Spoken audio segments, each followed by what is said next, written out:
OK, well, we're joined now by two of our dieters, Craig and Sarah, alongside, of course, our Dr. Hilary. Let's start with you, Craig, because you were the caveman. You went on the paleo diet. That's it. Just very, very simply, what is that?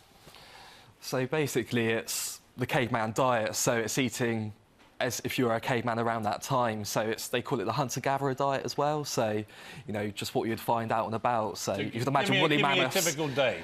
A typical you wake day, up, you're hunting, you're marching around. What are you grabbing? Usually I go out hunting, try and find a woolly mammoth, but obviously couldn't find that. So yeah, you know, I'd make like eggs you can have, say like omelettes, so quite normal. And then for lunch, you know, you can have salads.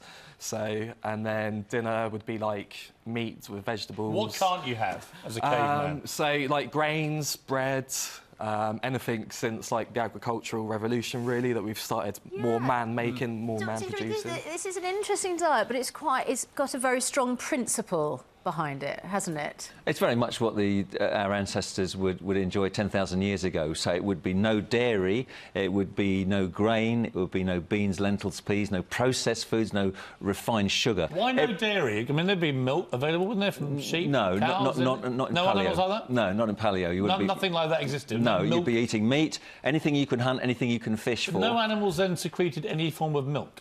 Not for themselves, but not for humans. Humans didn't benefit from that husbandry at that point. So what happened? It was this very high protein, very no processed food at all, no sugars, no carbohydrates.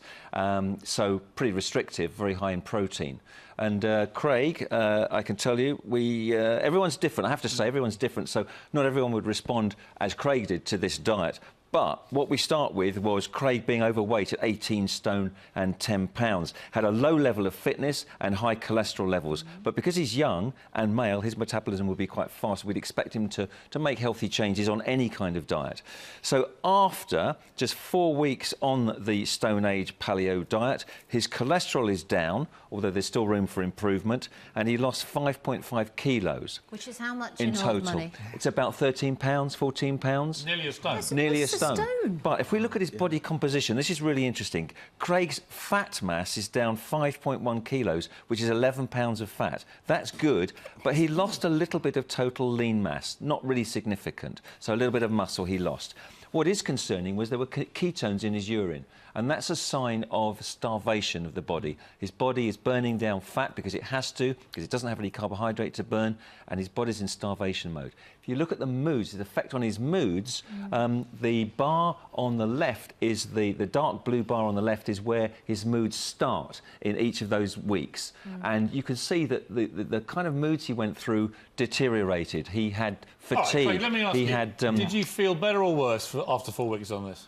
Lost a bit of weight. Did you feel better or not? Yeah, I felt good for losing the weight, but in the same breath, it wasn't sustainable, really. You know, if I wasn't. What did it make you feel? It felt, to be honest, I felt exhausted as well a lot sooner. So, like in the evenings, especially after finishing work. So the positive being caveman is exhausting. Yeah. Yeah, well, yeah. The positive, a stone. I carry Susanna home every night on the shoulder. To the cave. Yeah. It's terrific. Yeah. I mean, absolutely terrific. But if it makes you grumpy and you don't think it's sustainable, then I suppose you don't want to carry on, do you? Right, tell us about Sarah, who is on our fat-free GMB. Healthy diet. So we asked her to exercise, as we didn't ask Craig to exercise, but we did ask Sarah to exercise because we feel that's important in keeping the lean mass. But we asked her to have a calorie restricted, smaller portions basically, moderation, everything. She could eat all the food groups, but in smaller amounts, so she could enjoy all those things that normal food, including some crisps, some chocolate and some wine. And Sarah, you have tried lots of different diets in the past. So how did you get on with this one, mood-wise? And mood-wise, I really enjoyed it. I've had a lot more energy. I've got myself running. And it's just so easy and tasty. All right, Hilary, did it work? Well, she started off weighing 102.9 kilos. That's more than 16 stone. We also know that she had a very high body fat and very high visceral fat, which is the fat around our abdominal organs, which gives you higher risk of certain conditions such as diabetes and heart disease. Let's look at her results.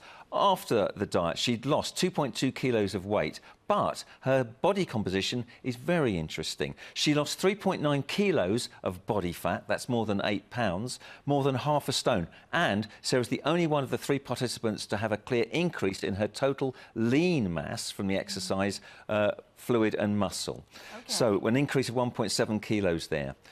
What we did see was significant improvements in her health. Before the experiment, Sarah had a noticeable inflammatory marker in her blood, and that could be linked to the obesity, could be linked to all sorts of other things, including the amount of visceral fat which she was losing. So that's really good.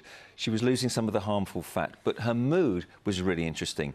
Everything we saw moved in the right direction. All her mood so it's the bottom line here got that better. You can do all these fatty diets all you like, but the bottom line is, you know, just a little bit of self-control, but carrying on eating whatever you want with a bit of exercise is, guess what, the wonder trick.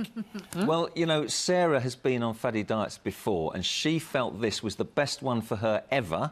It's done her the world of good in terms of her health. She's losing weight, and it's sustainable. Sarah, do you really think this is a diet, or is this just common sense, a little bit of self-discipline? This is a change of lifestyle for me. This is healthy living, right? yeah. And Craig, you've now followed Sarah's lead. Onto it now, yeah, and feeling the benefits, really. So you're back on the nice. crisps and having a good time again. Exactly. No wonder you're smiling again. To a certain degree, yeah. He's doing fat-free To a certain GMB, degree. which Well, that's it, you know, it's like doing this, you treat it now with more respect, you know, being able to have certain things that I couldn't have in the last 5 weeks. So, yeah, it does. Oh, well, yeah, well done, both of you. congratulations to you Yeah. both. Well done. That's a significant amount of weight to have lost, really, and that's extraordinary.